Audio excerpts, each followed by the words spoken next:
Hannah, she just be with the shit. You know what I'm saying? Like, she Yeah. just ready to be like, and I want to talk about you, and I want to talk about you, and I want to keep up the drama. Like, I could Yeah. tell that girl stay with some drama with her. Welcome back in, everyone. This is Black Girls Talking TV, where we bring the group chat to life and discuss all your favorite TV shows.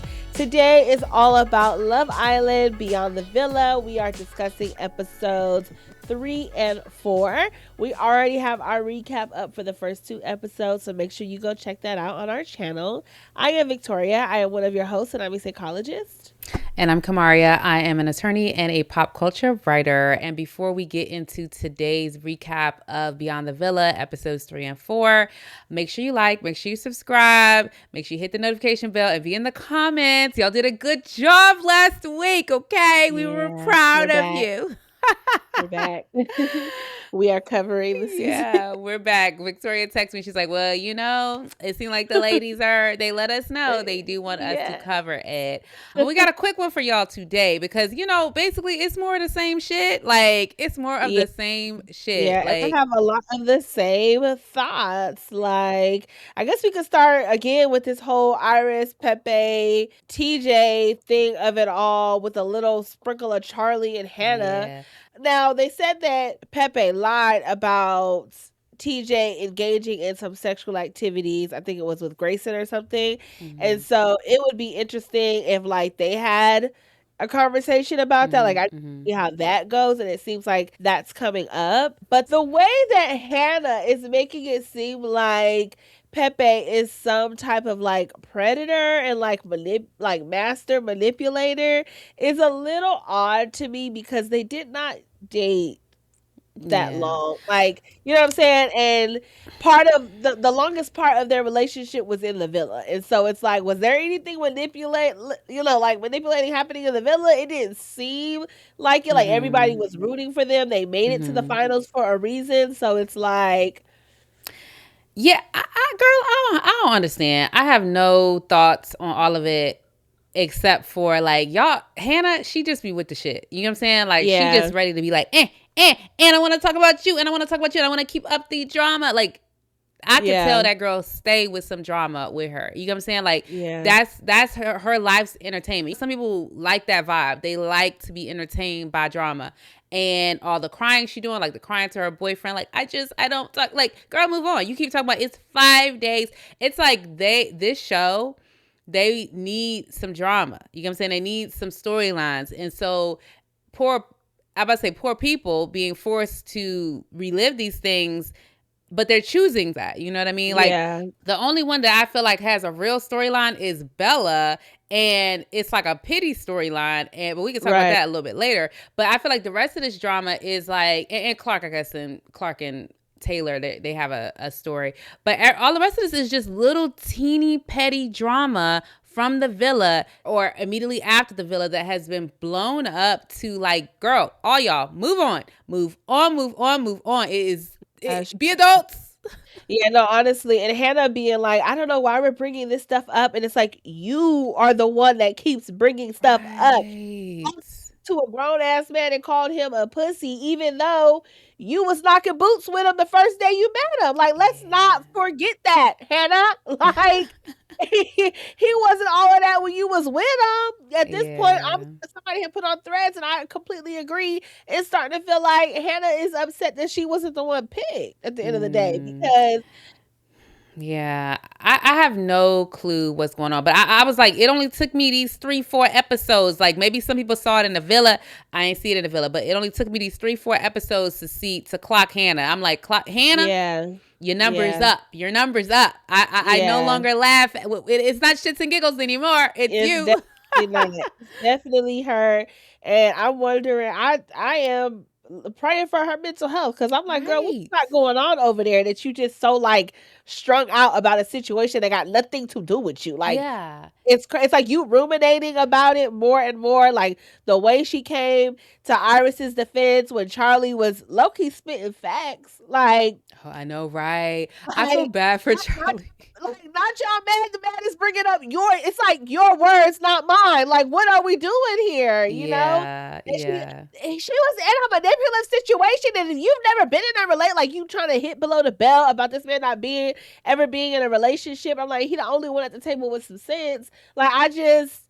Yeah. Anyway, I say all that to say, Hannah, I am worried about her mental health at this point because I'm like, girl, something is going on there. Yeah, she's clearly the problem in a lot of these dynamics, and I'm not trying to say that these guys don't have anything, with them. You know what I'm saying? Because yeah, definitely. But it's just like at a certain point, I feel like this is just drama y'all are egging on, and I understand that the producers in the show want them to have a little lively, thing, but also, what's your personal standard for your life? Like, you know what I mean? So it is what it is. Like, I will say that to me, the realest one has been, of the folks with drama, has been Amaya. Like, I do feel like Amaya feels the way she feels, and she's saying what she's saying, and it's coming from a real place, Yeah. But before we get to Amaya, though, let me talk about this argument with Charlie, because I felt really bad for him. And I'm like, TJ jumping in, Iris jumping in, and it's like they trying to do a double team, but then when he start going back, they want to be like, don't you? And it's like, right. And like, how did I get it? You got in it because you jumped in it. You know what I'm saying? Right. You jumped in it. And so it's just a lot. And on top of that, Hannah, in the awkward silence, I thought she was about to say something that was like, how about we say something great about everybody at the table? Or like when she interrupted the silence to break it, I thought she was about to go in a positive direction. And I'm like, not this girl being like, you, Charlie. I felt that it's like, girl, you're bringing up the drama. You are asking for the drama. And that conversation was awkward at that table, or the silence, because y'all don't really are making it awkward. I don't know. No, I would say I don't think they fuck with each other like that, to be honest. Like, they sat down there and ain't nobody had nothing to say, because that's not, I don't think they all fuck with each other. You know what I'm saying? Yeah. And so it's like forced communion. Yeah. I mean, it's all very fake. Like even how like the friendships are playing out now, it feels very fake and forced. And I don't know what it was. It might have been an episode I was watching of the Vile Files. I don't know who he was interviewing, but he was telling whoever it was, because I think they were struggling just like with like trusting and all the things after reality TV. And something he said was like, you need to wait a full calendar year and maybe a calendar year and a half to see who is still around you after you do reality TV, because you see the migration that happens when it's like, who's getting the brand deals, who's getting the connections. And so it's like everybody wants to be around that person, like who stayed in the experience longer, who had more of the TV time. And so it seems like that's probably what's happening, because Bella, she's like, me and Hannah were so close as early boots of the show, and now all of a sudden it's like Iris comes out and you are super buddy with Iris when y'all was hooking up with the same people. Like, make it make sense. So it's all given very just fake. Yeah, fake. In comparison to Beyond the Villa last season, where it just seemed like more genuine. I mean, PPG alone already seems like more of a genuine connection, right? It seemed like they were trying to like have as little bit of their life drama be in the show. For real. They were trying to keep it cute. And it's just the whole Kenny situation of it really just blew that open. And that was the drama of the season, And it wasn't even drama because it was recorded with them thinking that Kenny was still, a good person. Yeah. But let's switch over to Amaya really quickly. She didn't have a ton in this, but also she has a boyfriend, we learned. I was like, okay. I wish I saw his face, because I'm like, she keeping it private. Yeah, she that's what she's saying. He had a lot of tats. I need to see his face, and not because to see if he's cute or not, but just I need to look at his soul, because Amaya don't be having a good judgment, and I could see her being with a too bad of a boy. Okay, yeah. So I don't know. She already wanted a house next to a club and an auto body, because I was with her daddy when daddy was like, it's 100 auto body shops, a club, like you want to be living right here, like I was with him. I was like, and that's why you need to have a good daddy in your life, at least a good man to help you with these decisions, because you don't want to be walking in the house, midnight from whatever you doing, Absolutely. and you're in this atmosphere. Absolutely. Yeah, I like that they're showing a lot of her family. And that's why I say, like, she gives authentic. Like, when she didn't go to that party, she was with her family, authentic. Like, Right. And I don't say it because I know a lot of people will say, like, she's fake or she's putting on. She might be. I guess what I'm just trying to say, that I think there's an element of her that is authentic through there, as opposed to some of the other characters that are on the show this season. But one thing I will say also about Brian, as when I was looking at him, I was like, I see you a little clearer, Brian. I just personally don't. It's something about him that it does not seem like that was real. Yeah. Like, when Amaya brought up that he was like kind of stuttering and shaking, I'm like, he's stuttering and shaking because he on these cameras, honey. Like, he trying to make sure he said the right thing, and he talking about the death threats and stuff that he getting. It's like, this isn't the time to like gain empathy in a serious conversation when you're trying to take accountability. It's like, just talk about your part and how you were wrong, so that I can respond to that and not feel like I have to alter the way I communicate with you because now I have to feel bad with you. I do not like when people do that. Like, because it's a tactic. Like, it's a tactic to get empathy. Right. Sorry. Exactly. Don't come to me to apologize and you trying to disarm me with what you going through, because we're in this conversation because of what you did to me. Absolutely. So let's focus on that, and then maybe when we clear the air, we can have a sidebar conversation about how we've been doing post Villa and dealing with the things of social media. Not saying it's invalid, it just don't belong in this conversation. Absolutely. I agree, and I think that, like, I've been in relationships with people who would do that, like, oh, I need to put my stuff on the table and your stuff need to sit there, and we both have issues, and it's just like it's a wash or whatever, and it's like you never get anything resolved in terms of, it's like they need to be separate conversations. But also the fact that he was bringing up death threats, I'm like, what? Like, I'm not trying to say that, I'm not trying to belittle anybody experiencing someone say something like that to them at all, right? But I do think that he was grasping at straws personally, because like there were some people like Sierra, right, who got major backlash. Like, Ice getting called. Her people talking about her family deporting, like, or even Huda, like got backlash. You know what I'm saying? I can see somebody, but he did not get the huge backlash. And me personally, I will say that, like, I write, and I've written topics before on race relations, and I've had people email me, find like a string of people, like 10, 15 people email me, like, die in her, like have cancer, like, girl, it's crazy. It's like how people just don't have tolerance for differences of opinion.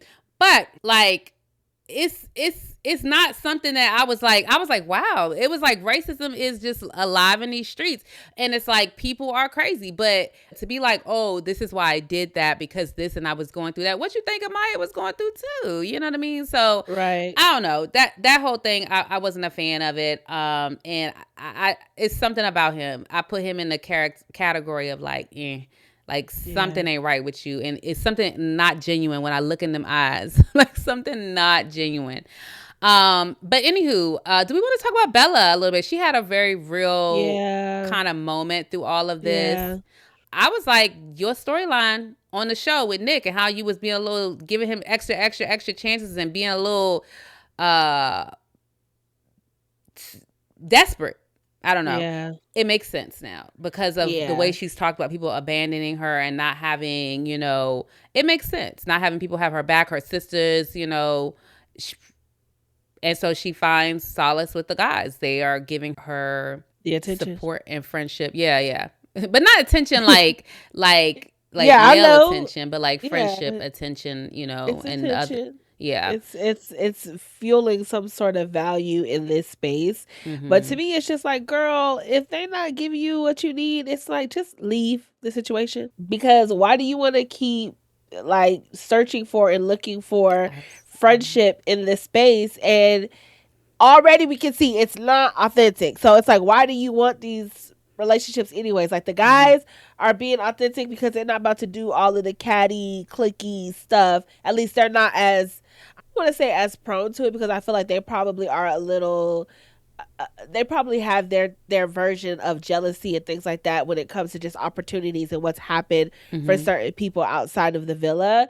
So I don't want to say that's not there for them, but it's like they're not competing with you, so you're not going to feel it with them, right? But I think there is something about this idea of feeling seen, right? That is not happening for Bella in the space with the ladies. That she's feeling like, she needs, I don't know what she feels like she needs to do, but I feel like what you need to do is leave. Yeah, no, I agree, because it's kind of like what it must be is that she must value them and think that they're cool girls too. Like all of them. Like Coco didn't seem like she was necessarily, like when they have that conversation, Coco, Grayson, and Bella, she didn't necessarily seem that she felt personally offended by it or anything like that, but I think she recognized the dynamic, because I think that what they spoke about is valid. There is a dynamic, but the deeper question is, why do you care about the divide? You get what I'm saying? Right. And I can see if it's like I'm forced to be here and at least I want to have fun with somebody or whatever. But at the same time, it's like, also, is it really gonna be fun, girl? You know what I'm saying? Sometimes the fun part is being over there with your headphones, or being over there in your own vibe, or being with your boys. Okay, go with the guys, because you like having fun with them. Go over there. Like, we gotta be more authentic about, what do I actually enjoy doing? If you actually enjoy going over there, doing the kissy thing that Hannah and them were doing, if your vibe is how they operate, you know what I'm saying? Like, how they operate, if that's your vibe, and you want that vibe with someone who is kind of catty and messy and whatever the way they are, you know what I'm saying? Then you should probably fit right in. But you're not fitting right in, because it's not working, because she's because that's not your vibe. You know what I'm saying? That's not your vibe. And so I think it's like she values that, and she values them, or how they are showing up, and she's not recognizing she got to take them off the pedestal, because girl, I don't think you was gonna have fun over there with them. I think you just value them, and you think, like, you gotta question why you valuing them. You know what I'm saying? Why are you putting them up here? Because personally, I'm gonna tell you, they would have had to tell me, girl, you got to get into the shot, because I would have been over there in the pool. I would have been finding the things that I think are fun. You know what I'm saying? Would have probably found Coco. Even though I talk shit. Like, Coco seemed like she seemed like you could have a little kiki conversation with her. You know what I'm saying? Yeah. But yeah, child. Hopefully she work on that. Hopefully watching it back, she's able to learn and see, a little bit. Sometimes you gotta just see it. But I think the last big storyline seems to be this whole thing with Clark and Taylor. Same thing. Like, you know what? It's like, I can't even be mad at Taylor, because he's being clear about what he wants. I think the problem here is like, it does not fit. Y'all got two separate visions, and I think he's looking at it as like, I got all of this figured out, like, I know what I want, and it's like, but you are choosing to operate with a woman who doesn't know what she wants, and so it's like, you need to give her that space to figure that out, and not chastise her or tell her she's not making smart decisions, because she's allowed the freedom to do that. She's doing what she's supposed to be doing, which is exploring. She's young. If you are the person to get into graduate school and take a route to do that, you are very clear about what you want, but you can't get mad at somebody who is not clear about that, And I wouldn't even say she's not clear, but I would say that he's trying to make his vision be her vision. And it's like, I'm trying to give her the bigger picture. It's your picture. Your bigger picture. It's not her picture. She already said, I don't want to be in Oklahoma. That's already a big, discrepancy. Y'all are probably not compatible. Y'all having fun, kikiing. The loving is probably good, I guess, whatever. But that's a large compatibility difference. Y'all want two different styles of life. Like, maybe they can find a little, ranch somewhere in California. It's gonna cost buku ass money. Right. Like, you got to be where Leah at, because that would be the middle ground. Like Leah in the hills. Oh, Leah could tell, she got her ranch, she got her horses and stuff. She got her space. And she close enough to LA. That would be like a middle ground. But you want to be in the Midwest, baby. You're not getting that in the middle of the United States. Like, yeah.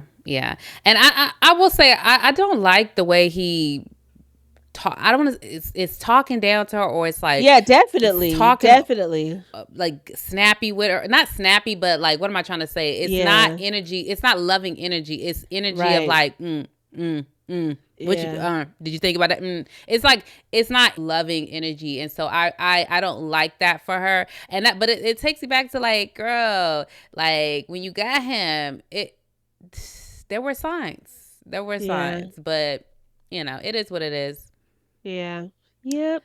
Yeah, you got anything else on this episode or Nothing these else. episodes? It does, yeah, it does look like next episode we're gonna have some Pepe Iris TJ drama Again, again. So it is what it is. But yes, child. that's coming down. We'll be coming back with the same recap. Oh No. yeah, no, right. No, and some Austin. Austin's gonna make an appearance and Grayson's gonna Oh be yeah, there. Coco and Clark didn't really have they stayed on their opposite sides. And the one thing I wanna say about going back to this Bella thing, Clark, she seems like she's with the girls, but is she really? I think Clark just is okay with sitting there being like, haha, but to not really herself, being engaged. Yeah, engaged with them, but being around. And I think yeah, Bella feels too awkward for Bella, and so she goes to where she feels comfortable, as she should, because I couldn't be just yeah. sitting there hanging around, with these girls. But either way, it is what Yeah. it Oh, is. you know what? We did not talk about Coco and Chris.